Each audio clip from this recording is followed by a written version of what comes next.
Yeah, my name's Bob Bonsall, and how I got out of Syringa, I was one of those graduate students coming out of Kansas State. I've been out of Syringa for 36 years. First home I bought, that's all I know, okay?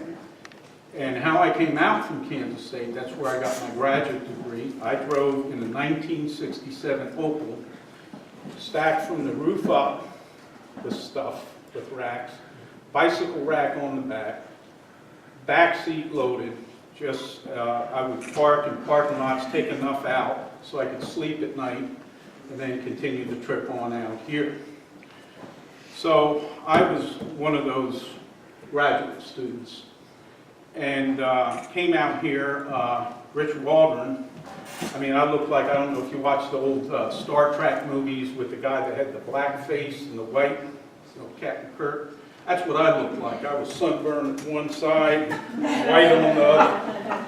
And I remember I walked into Rich Waldron's place, and he was like, holy moly, Concept 3 mobile homes. I think they were ready to throw me out. They looked at the car, and they was like, where'd this guy come from? I literally beams off the Enterprise down into his office, okay? So, out of kindness of his heart, he set me up with my first mobile home and got me into Syringa, which at the time had a 2-month waiting list, and he got me in under the table, okay? It was a country club. And based on that, he introduced me after a year to Jim at the Furniture Center with Ron Dragg, and they literally came out to my place, new place, when I bought it, and went through the home, took me to the store, showed me the furniture, brought it out, set it up.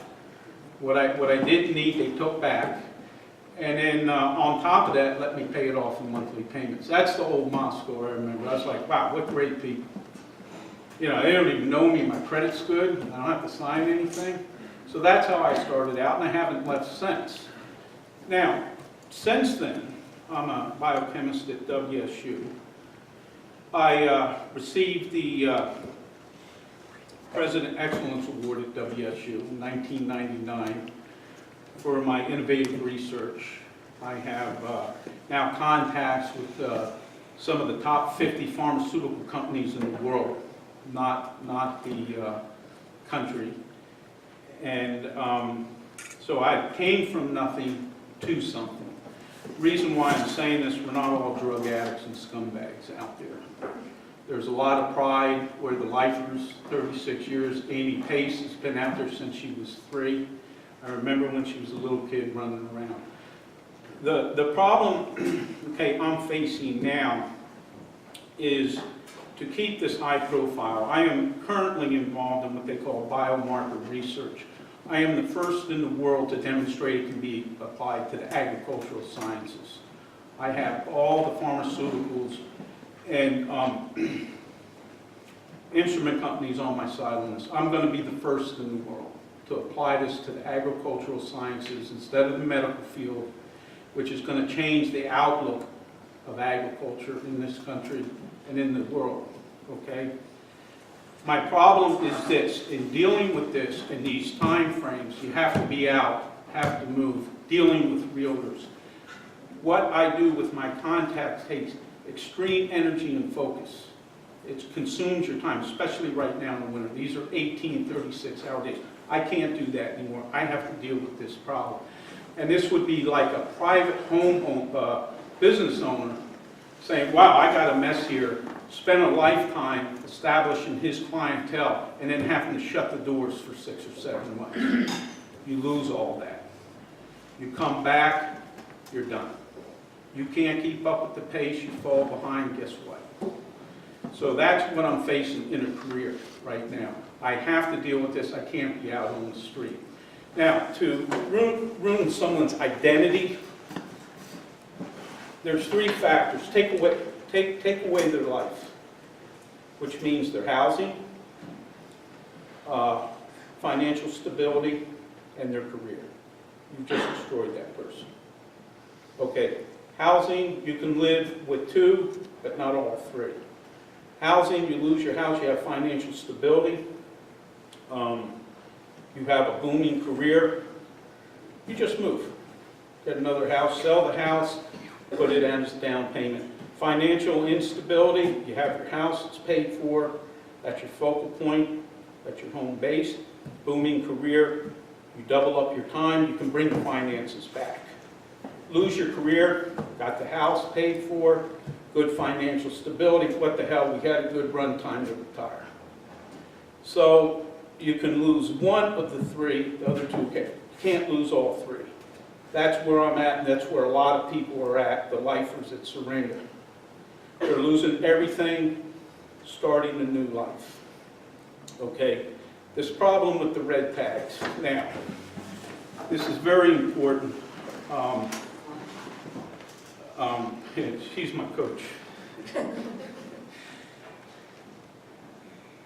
People in Bonsall will say, you saw this coming. Why didn't you do something? I tried to sell my house. I was advised by the county commissioners that if I sold the house, no one could move in. They would tag the home.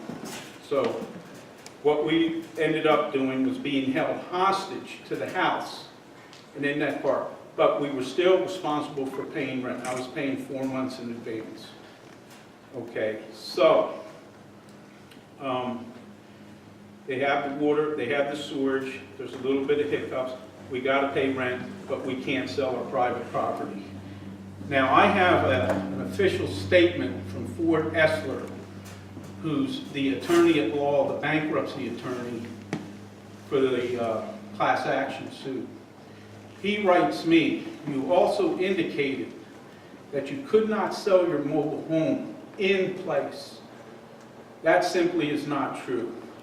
There is no injunction order in the bankruptcy court that would prevent anyone from selling who owns a mobile home that is occupied, current on rent, I was paying 4 months in advance, and not already red tagged. In fact, the county has no involvement in the sale of a mobile home, particularly one with a motor vehicle title. Here's my motor vehicle title. So I question whether what was done to us, because we had no way out at the time, was even legal. So that is a major concern. The bottom line is, I'm going to conclude with this. You're a number on the list. I don't care how you want to look at it. The question is, are you on the good list or are you on the bad list? If you're on the good list, you're some of the special privileged, the elite. If you're on the bad list, are you on the list that doesn't count? Where these people live or die, they don't do any contribution, they're worthless, they're lost, they don't count. I feel the Syringa residents are on the list that doesn't count. Now, all we're all asking for, the private homeowners, is we be compensated for the market value of our home. My home has been kept up, it's still as new as the day I bought it. I only live in it 4 months out of the year. I think that's fair. If we're being evicted, we were held hostage, we had no way out, then someone owes us a fair market value compensation. Okay? Yeah, I'm just about done. So, so that's about all I have to say. One more thing is that, you know, if you have a family member and have a friend, and they say, boy, look at the hard times they're going through. They're losing it, everything. Wow, how unfortunate. They're going through hard times. They'll figure it out. Once that becomes your family member, oh my God, that's a recession. Once it becomes you, it's a depression. That's all I have to say.